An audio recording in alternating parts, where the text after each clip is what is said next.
একটি বিশেষ কারণে সবার নজর কেড়েছিল ঢাকা ডায়নামাইটস রাজশাহী কিংস লড়াই।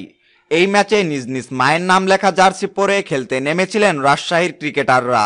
জার্সিতে মায়ের নাম লেখা থাকায় বেশ উচ্ছ্বাসিত ছিলেন মিরাজ। স্বাভাবিকভাবেই ম্যাচটা জিততে এবং জয়টা মায়েদের জন্য উৎসর্গ করতে মুখিয়ে ছিল তারা।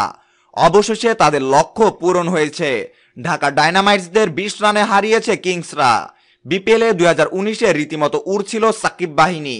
ঢাকা পর্বে 4 ম্যাচ খেলে সবকটিতেই জয় পেয়েছিল তারা। সিলেটে এসে এবার আসরে পুচকে রাজশাহীর কাছে ধরা খেতে হলো তাদের। আকাশ থেকে সোজা নেমে যেতে হলো মাটিতে। এই প্রথম পরাজয়ের তিক্ত স্বাদ পেল ঢাকা ডায়নামাইটস। অন্যদিকে সবশেষ ম্যাচ হেরেছিল রাজশাহী। মায়েদের অনুপ্রেরণায় দুর্দান্ত জয়ের ধারায় ফিরল দলটি। ম্যাচ শেষে পুরস্কার বিতরণী মঞ্চে মিরাজ বলেন, আমাদের ব্যাটাররা ভালো করেছে।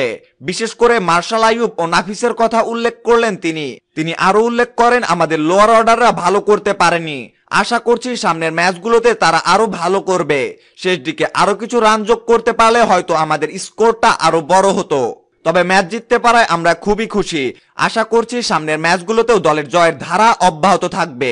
সম্মানিত ভিউয়ার্স, ক্রিকেটের নিত্য নতুন সকল সংবাদ সবার আগে পেতে চ্যানেলটি এখনই সাবস্ক্রাইব করুন। ধন্যবাদ।